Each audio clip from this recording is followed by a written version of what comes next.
It's early autumn in the garden and I've got raspberries to harvest and tomatoes and everything's just starting to turn autumnal and it's got a really lovely magical feeling. So what better time than to make something a little bit magical in miniature? Today I'm going to be making a little birthday present for my mum, and it's going to be a tiny 4-poster bed for her Wind in the Willows miniature house, where Ratty, Mole and Badger all live together in their cosy little world.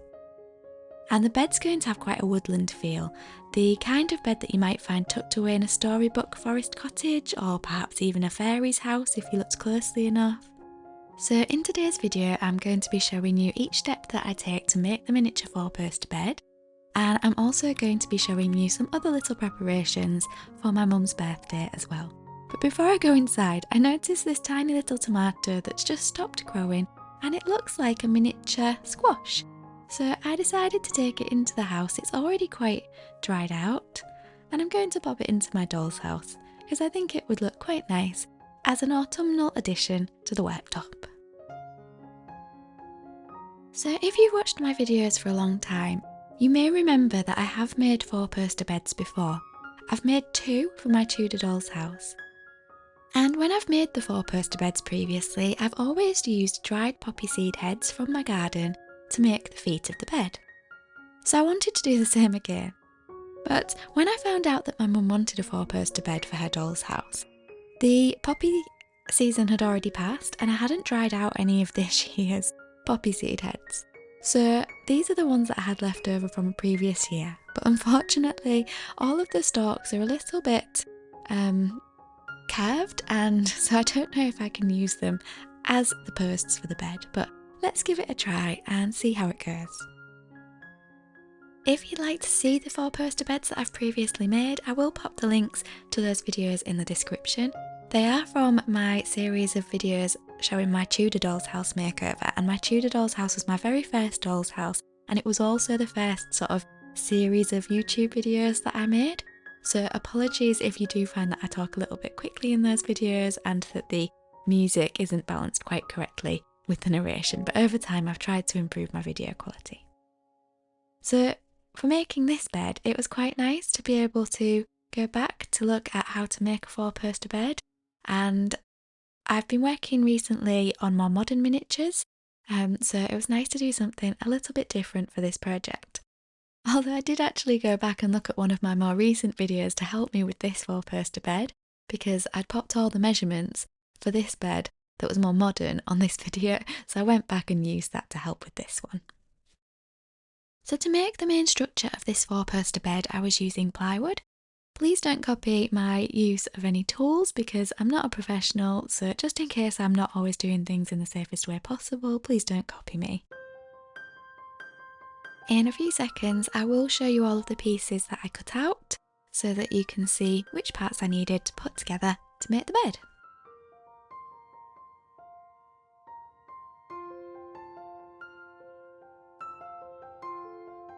So the pieces on the left we're going to join together to make the top of the bed, and as you can see I've labelled all of my pieces so that I didn't get them mixed up, and the pieces are going to stick together like this. Now they need to stick together at a right angle. I would love to have a little right angle sort of clamp to hold the wood together, but I don't have one. I have considered trying to make one out of something like Lego, just so that I've kind of got a stand where I can stand the pieces up. Although I do have some Lego in my house, but it's in a really high cupboard and I can't reach it. So instead I tried to lay the pieces against a box to see if that would help me to achieve the right angle, but this didn't really help. So as you'll notice, I don't carry on using this technique when I'm sticking the other pieces together. I would be interested to know actually if there's anybody watching who does have a little right angled clamp for making miniatures, or if you use something different to help you. I'd love to know, so please do let me know in the comments.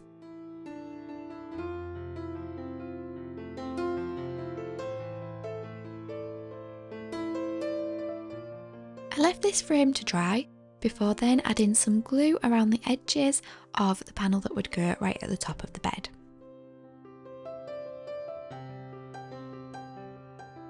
I was deliberately putting the glue almost on the top surface of the bed because I was going to lay this down on the table and then kind of slide the frame over the top, so I wanted it to catch some of the glue as it went over. As you may have noticed, I hadn't quite let the frame dry before doing this section, but I should have done. And then I just used a little cocktail stick to try and remove some of the excess glue to try and make it nice and neat.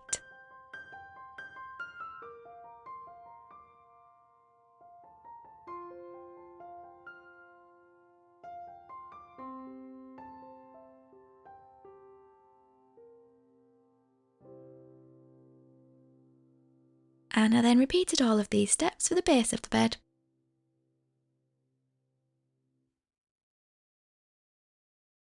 Once everything was dry, I wanted to work on some detailing that was going to go on the top of the bed, and I wanted it to look as if I had a pattern carved into the wood. So to do this, I just took a piece of card. This is actually watercolour card, but I think any thick card would have worked. And I drew the design that I wanted to go onto the top of the wood. I decided to draw some oak leaves, just to try and fit with a nice woodland theme for the Wind in the Willows house. I then cut the design out using the craft knife, and I was working on my cutting mat so that I wasn't damaging the surface underneath. Now, just as I said when I was cutting out the wood, please don't copy my technique. Obviously craft knives are really sharp, and just in case I'm not doing anything quite right, yeah, please don't copy me. So this was what my little oak leaf was looking like, and I deliberately cut the stems out separately, just so that when this dried, it would have a little gap between the stem and the veins in the leaves and the leaves themselves, because I was going to glue these down with ModPodge, and then once they're dry, I'm going to paint over them to make them look like they're part of the wooden bed. When adding the ModPodge, I needed to cover all of the surface because I didn't want any of this to lift off the wood, because when I paint it, it needs to look as if it's part of the wood. But it was also quite important to try and make sure that I didn't get the ModPodge on the reverse side, because I wasn't sure if I'd be able to paint over it without it being noticeable. So I just took my time as I glued each piece in place.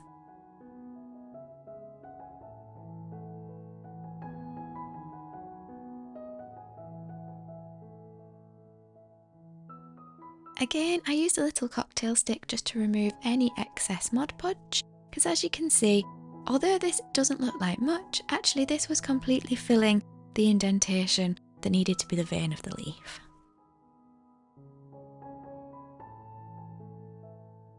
As this was drying, I did keep an eye on it just to make sure that nothing was lifting up and that everything was nice and neatly stuck down. And when it was dry, next I wanted to try and make a pattern in the woodwork all around the edges of the top of the bed. And to do this, I was using my Dremel. So again, as expected, I'm going to say please don't copy how I'm using my tools. So I was going to be using the sanding band just to sand into the wood to make a little curved pattern. I made sure to wear a mask and some goggles because I wanted to make sure that I wasn't breathing in any of the dust, and I also made sure that none of my pets were in the room with me at the time because I didn't want them to breathe in any of the dust either. Now for some reason, this was sanding and leaving little feathered edges in the wood. I don't know if this was because I maybe needed to change the sanding band to a new one because I had used it previously, or whether it was just the type of wood and how it had been sort of layered to make the wood. If anybody has any knowledge about why this happened, please do let me know because it's always helpful to learn new things. I hadn't measured out where I was going to put each little curved edge, and I probably should have done because I don't think the one in the centre is quite in the right place. So I continued this down each side of the bed, and then I used a little file just to remove those feathery edges.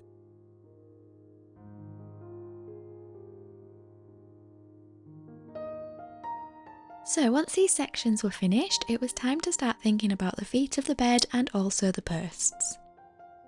So I removed these poppy seed heads from my dried poppy seeds, and I positioned them underneath the base just to see how it looked. But what I did find was that I had 3 that were slightly larger and 1 that was smaller. So I couldn't actually remove the smaller one and replace it with a bigger one because I didn't have any others that were the same size as the 3 larger ones. So instead I had a look and I found 4 small ones that were almost the same size. It was important that they were the same size because if I had some that were larger and some that were smaller, the bed wouldn't sit flat, so it would probably wobble.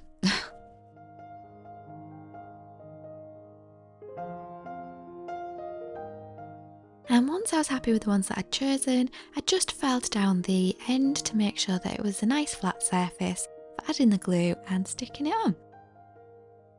I used the Yoo-hoo glue here, although I found that 3 of the feet stuck really well, but 1 didn't. So I did end up going back and using some ModPodge, which seemed to help to stick the remaining foot down a little bit more securely. And whilst these were drying, I went to try and find some string. I found some twine and decided to use this, although I think smooth string might have been a little bit better. So to make the posts of the bed, I just trimmed down the stalks of the poppies that had dried out, and I chose the pieces that were the least curved and tried to trim them all the same size. I then covered them in ModPodge, and I popped a little bit of the ModPodge on the twine at the end, and I used a peg to hold this in place. I then twisted the twine around each little post. And what I was trying to do was I was trying to make it look like each post had a vine growing around it with some leaves growing off it, all carved out of wood. Whilst they were drying, I decided to mix up some multi-purpose filler, and I used this just to fill any little gaps where I'd joined the pieces of wood together, because I was hoping that this would make a better finish once my little bed was painted. You'll notice in a second that I had some filler left, so I actually went and filled in some holes that have been in my kitchen wall for a very long time. I'd filled them previously but not filled them very well, and then painted, and then never gone back and refilled them and painted again. But I'm actually going to be renovating my kitchen quite soon, so I thought, seeing as I have some leftover filler, I may as well fill those holes in the walls because they're going to be painted soon anyway. I'll also be painting the kitchen ceiling because, as you can see, I think it might have previously been painted directly onto the plaster, so it's just peeling a little bit. And whilst everything was drying, I had some other jobs to do. I run a little art print and greeting card business, so they're all my own designs, and I'd had some orders. This is my newest design. I'll pop the link in the description if you'd like to take a look at my website, and I might pop a little discount code in that description too. So I needed to pop to the post office, and I also wanted to go to the shop to collect some ingredients because I wanted to make my mum a nice cake for her birthday. So I went for a little walk to the post office and to the shops, and when I returned home, it was time to start baking the cake. I decided that instead of doing an actual birthday cake, I was going to make an apple and almond tart because I had loads of apples that were actually from my parents' garden.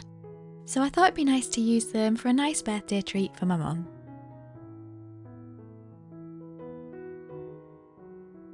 I'm not great at baking because it's quite a precise thing, isn't it? And I'm not very good at being very precise, but I really tried my best because I wanted it to be special for my mum.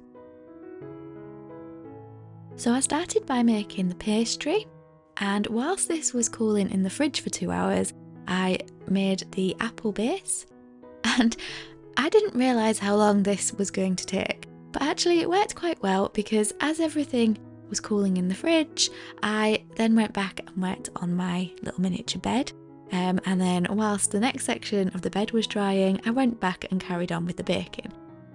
So it was actually quite handy that the pastry needed to chill in the fridge and the apple needed to cool down, and then I needed to chill the pastry again.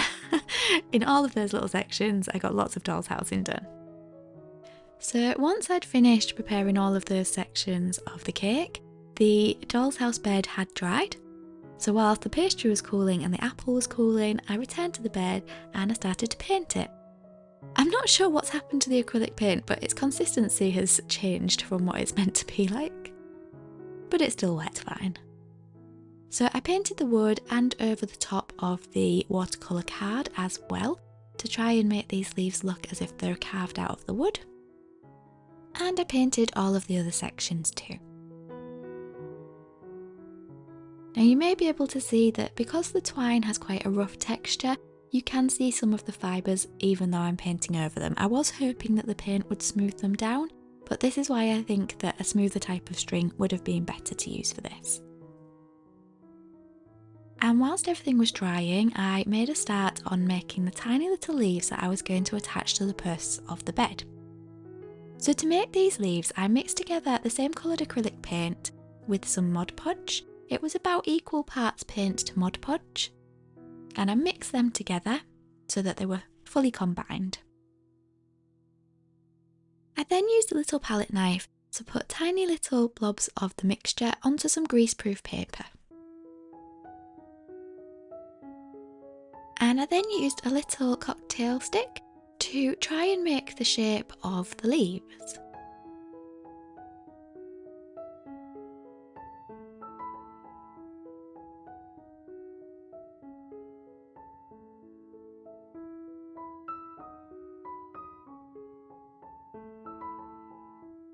I wasn't sure how many leaves I needed to make, and as it happened I made far too many, but that's okay because I'm going to use some of them to make a little autumn wreath at a later date. So I left everything to dry, and by this stage the pastry had been chilling in the fridge for about 2 hours, so it was time to go and carry on working on the cake. So unfortunately, when it came to rolling the pastry, I remembered that I no longer had a rolling pin because I'd previously been using it to roll out clay, and I don't want to combine my cooking utensils with my crafting equipment. So it was very hard to roll out this pastry without a rolling pin, but I did manage. And then I had to pop this back in the fridge, so whilst it was chilling, I decided to start making a little mattress to go on to the bed. Now, in my previous video I made a miniature mattress for my more modern miniature bed. This mattress isn't going to be the same because I feel like this 4-poster bed isn't a modern bed, so I'm just doing a much simpler mattress here without the button detailing and without the piping around the edges. But once again, I am just using some fabric from the lining of an old curtain, and I'm filling it with the wadding from a HelloFresh box, so it's just the insulation from the packaging, just like this. So once I'd filled it, I needed to then add the top of the mattress, and what I did was I just folded over the edges like this so that they wouldn't frayed, so that I would have a neat edge, and then I just used a little overstitch to stitch this top panel on. As you can see, my cat decided that the leftover wadding would make a lovely bed for herself, but it was so nice to have her by my side whilst I was doing the sewing.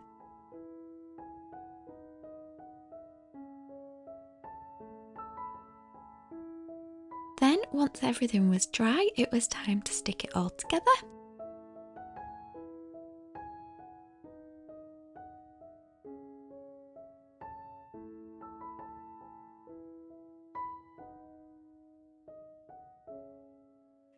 And then whilst that was drying, it was time to go back and continue the baking.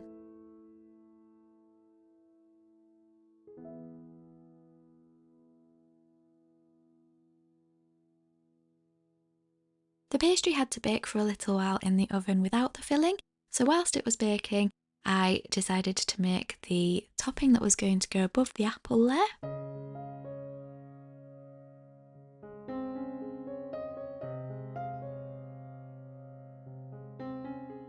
And then after a short while in the oven, it was time to fill the pastry base. It was nice to be able to use the apples from the garden. And then, once this was all poured in, it was ready to go back into the oven.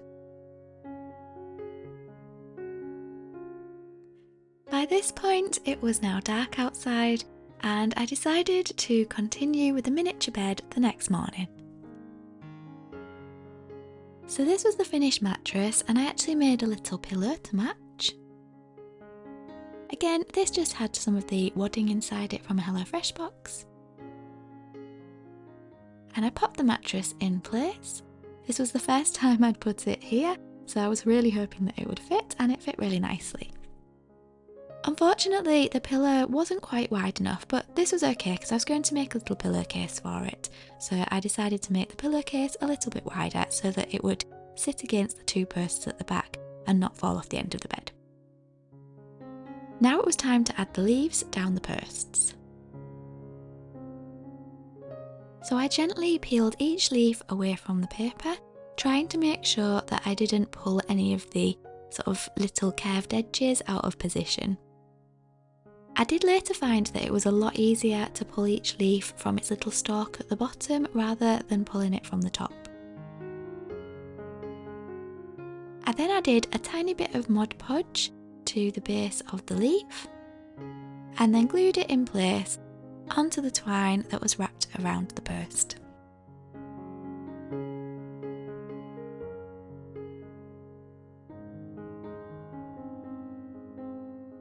And once these were all dry, it was time to start working on the bedding. And this fabric again was from the old curtain, and it's the fabric that I actually used for my bed in my more modern doll's house. And I chose it for this bed because I felt like it was a nice natural colour to fit the woodland theme. So I started by pinning 2 pieces together so that they were right sides together because I would be turning them inside out. And I sewed with a running stitch along one end. And then I actually took some of the pins out and folded this side here. So this would be the top end of the bedding. And I folded this over like so, because this edge here I would have to stitch when the piece of fabric was folded so that it was the right way around. So I folded it over like this so that the end wouldn't fray. I did also trim around the edges a bit more neatly before folding this so that it was the right way around. And once this was pinned in place and the other side as well, I sewed down each side. And then I turned the fabric so it was the right way around. Now, I seem to have not filmed the next step, but I placed inside this some folded up tin foil. You can just see the edge of it here. And the reason I'd put some tin foil inside was because when I place this over the bed, the tin foil will help to hold it in the correct position. And what I then did was used a little overstitch to sew this edge up that still needed stitching, and then I attached this gold trim just for a little finishing detail.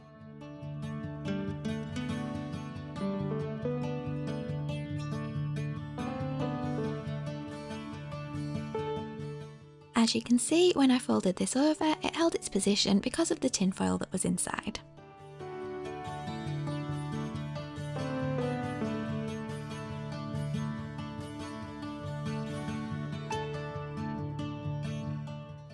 I also made a little matching pillowcase.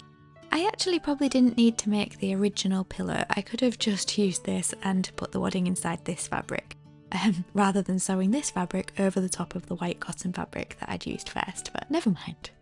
I made this one a little bit wider and I added the gold trim down the sides so that it would stand up against the 2 posts at the back of the bed.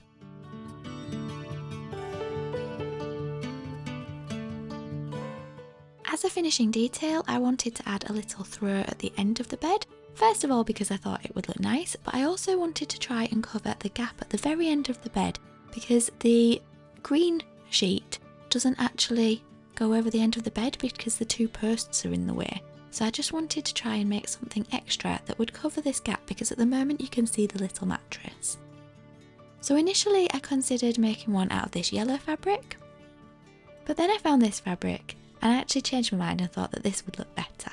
This is the same fabric that I actually used for the tapestry in my Tudor doll's house, and it's got a really lovely print on it. So I cut a rectangle of this fabric out and then I decided to deliberately fray the edges to make a little sort of tasseled effect on each edge.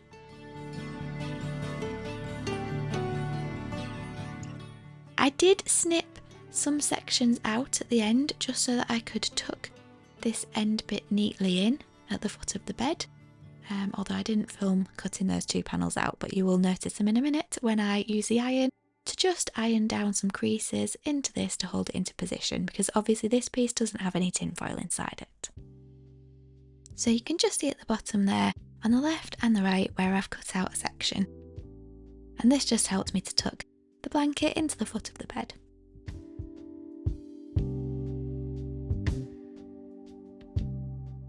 So once I'd ironed these creases in place, this little blanket would hopefully sit really nicely in the correct position. And this was the finished bed with all of its bedding. Well, I thought it was finished at this point. But as I put all of the bedding in place, I decided that the bed just needed one extra little detail.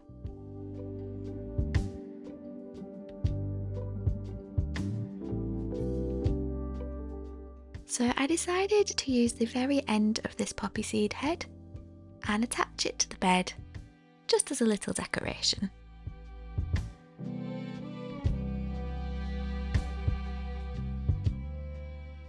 And this was the bed finished. What do you think? Please do let me know what you think in the comments. I have really enjoyed making this because it's something just a little bit different from the modern miniatures that I've been making recently. So there we go. Happy birthday to my mum. I hope that she really loves her present and her cake. And yeah, thanks so much for watching. I hope that you've enjoyed the video. Please leave a comment to let me know what you think, and I hope that you have a lovely day. I'll leave you with some close-ups of the bed here, and I'll see you in the next video. Bye!